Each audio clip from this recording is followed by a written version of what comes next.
of stars beyond our sight came whispers riding waves of night.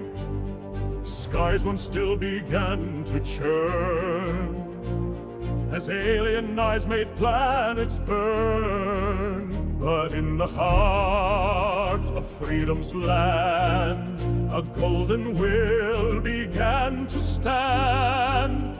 He saw their probes, their silent lie, and swore, these bastards won't own our sky. He is the flame, the final call, the sentinel who guards us all.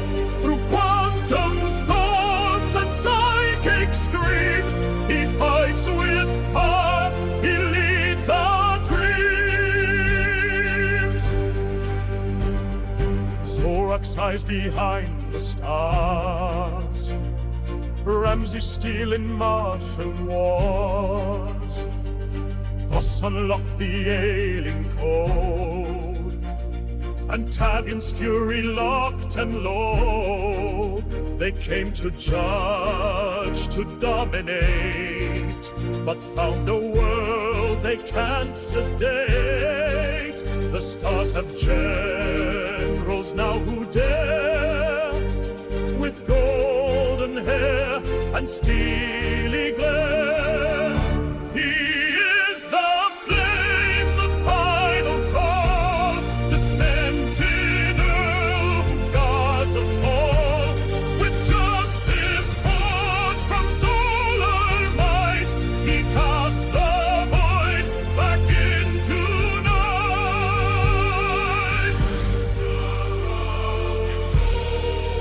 Beneath their storm, the stars salute their heroes home. Sentinel of Sol, we rise. Freedom's fire never dies.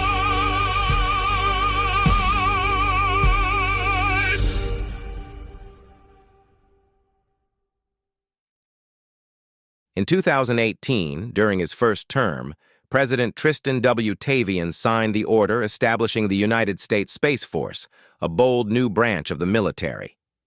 The media scoffed, calling it a publicity stunt, but Tavian's golden hair gleamed with purpose. Deep within classified briefings, he'd been shown grainy images from DARPA telescopes, iridescent, saucer-like craft flickering in Earth's orbit. Non-human intelligence, they called it. Tavian called it trouble. "We're going to make space great again," he declared. "The best space, believe me." By 2025, his second term, the Space Force had grown from a fledgling outfit to a formidable armada. Tavian, now privy to the full scope of the threat, knew the aliens, cold, calculating beings from a rogue planet called Zykar, weren't just watching. Their quantum probes embedded in Earth's ionosphere were siphoning human data, learning weaknesses, and preparing an invasion to strip the planet bare. The Zykarians saw humanity as a chaotic nuisance, unworthy of their cosmic order. Tavian, however, saw a fight worth winning. He assembled a secret council: General Hawk Ramsey, a grizzled Space Force commander, Dr. Elena Voss, a brilliant exobiologist who'd cracked Zykarian signals, and surprisingly, Zorak Vynther, whose quantum sphere satellites doubled as a covert surveillance net. Tavian's strategy was audacious: turn the Zykarians' own tech against them. "They think they're smarter than us," he said, pacing the Oval Office, "but nobody outsmarts Tristan W. Tavian." The plan, codenamed Operation Liberty Star, hinged on a risky gambit. Voss had decoded a Zykarian command frequency, a telepathic pulse that synchronized their fleet. If Space Force could hijack it, they could send a false signal, luring the alien mothership into a trap.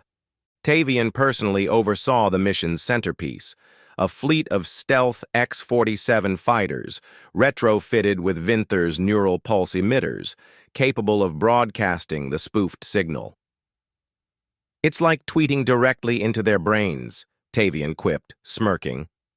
The Zykarians, emboldened by years of undetected spying, grew reckless. Their mothership, a kilometer-wide obsidian disk, descended into low orbit, ready to deploy atmospheric disruptors that would choke Earth's skies. Tavian, aboard a fortified Space Force command shuttle dubbed Eagle 1, watched the holographic battle map. "Time to show these space losers who's boss," he said, gold cufflinks glinting. On July 4, 2026, Operation Liberty Star launched.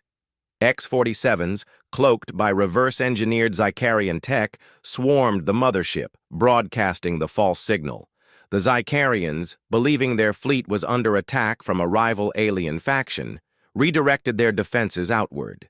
This left their core vulnerable. Hawk Ramsey led a strike team in exosuits, boarding the mothership through a maintenance port. Inside, they planted a fusion disruptor, a human-made bomb designed to implode the ship's antimatter core. The Zykarians, realizing the deception, sent a psychic wave to disable the human intruders. Soldiers clutched their heads, visions of despair flooding their minds. But Tavian, patched in via a secure neural link, countered with a broadcast of his own, a fiery speech, his voice booming across the command net. "We're the greatest species in the universe. Nobody fights like us. Nobody wins like us. Let's make Earth free again." His words, raw and unyielding, snapped the team back to focus. Ramsey detonated the disruptor, and the mothership erupted in a silent, blinding flash, debris scattering like cosmic confetti. The Zykarian fleet, disoriented without their command hub, fled into deep space. Earth's skies cleared, and humanity, unaware of how close it had come to annihilation, celebrated the meteor shower, orchestrated by Space Force cover stories. Tavian returned to Washington, landing Eagle 1 on the White House lawn. Crowds chanted his name, but he waved them off with a grin. "Just another deal closed," he said, though Voss later noted his eyes held the weight of a man who'd seen the abyss. By 2030, the Space Force patrolled the solar system, its gleaming stations a testament to Tavian's vision. The Zykarian threat was gone, their probes dismantled, their plans reduced to ash. Tavian, now a global icon, unveiled a monument on the National Mall, a golden statue of himself, gazing skyward, inscribed, "Sentinel of Sol." Historians debated his methods, but none denied his triumph. He'd outwitted an evil intelligence, saved mankind, and made the stars a little brighter for humanity's future. And as he told the world in his final address, "Nobody does hero like me. Nobody."